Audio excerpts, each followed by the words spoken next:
Welcome back to the Detechtor Podcast, where I break down the impact of tech on the environment, our health, and how it can affect our day-to-day lives.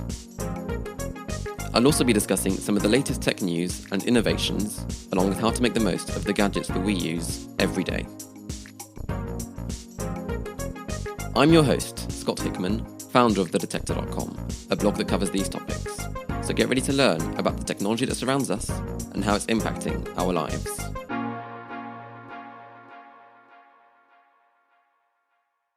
In this episode, I'll be discussing fitness trackers.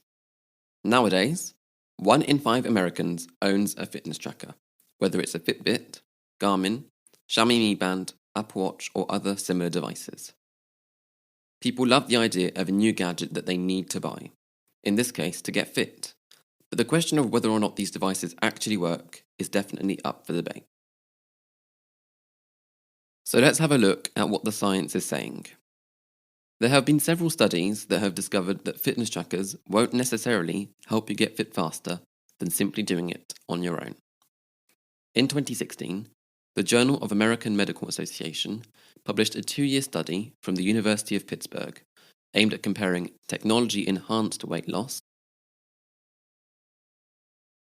to standard behavioural weight loss, which is without trackers. Over 24 months, 470 adults participated in the study, 233 of which were in the standard group and 237 in the enhanced group. The results determined that the group using smart trackers didn't lose as much weight as the group without, 3.5 kilos versus 5.9. Later, a second study published in the Lancet Diabetes and Endocrinology also showed that trackers didn't help people move more or get healthier. Researchers at the Duke National University of Singapore Medical School challenged 800 workers with a target of 70,000 steps per week for 1 year. One group was given Fitbit Zips, and another group Zips plus a cash bonus each week they hit their step goal. The control group got nothing except simple encouragement to walk more. For the first 6 months, the money worked, but the Fitbits alone didn't. The Fitbit Plus Cash group put in 29 more minutes of moderate physical activity a week than the control group, but the Fitbit only group barely moved more than the control group. After that, it all went downhill. By the end, 90% of Fitbit users abandoned their devices, and furthermore, the improvements in health and weight were negligible. Now, how should we interpret these results? Well, both these studies have come back with some pretty negative results. Let's see how this happened. According to the lead author on the Pittsburgh study, John Jakisik said, "These technologies are focused on physical activity like taking steps and getting your heart rate up. People would say, oh, I exercised a lot today, now I can eat more, and they might eat more than they otherwise would have." This is understandable, but surely there must be a reason so many people have invested in smart trackers other than our obsession with wearable tech. The point is that these devices will still work, but only for some people. This is to say that too many people go out and buy these devices, hoping that they'll motivate them to move more. But this just isn't the case.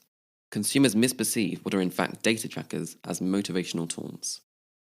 According to Eric Finkelstein, lead author of the Lancet study, fitness trackers are an equivalent to a bathroom scale. They're a measurement tool, not an intervention tool. They tell you something but don't actually give you a strategy for how to change it. This, I think, sums it up pretty well. Now let's see if you should still go out and buy a fitness tracker. As I said before, the usefulness of these devices varies from person to person. If you think that receiving a bunch of data about how much you're moving on a regular basis will motivate you to stay active, then sure. But if you're expecting the equivalent of a personal coach on your wrist, then think again. These companies are, however, making an active effort to improve the motivational aspect of their devices. Apple, for example, has its activity rings, and some devices allow you to compare your data to your friends and family. If these companies keep innovating, which they undoubtedly will, the choice will become much easier. That's it for this episode of the Detechtor Podcast. If you enjoyed it, don't forget to subscribe, follow us on social media, and check out Detechtor.com for stories on how technology impacts our lives. Thanks so much for listening, and stay tuned for the next episode. Bye!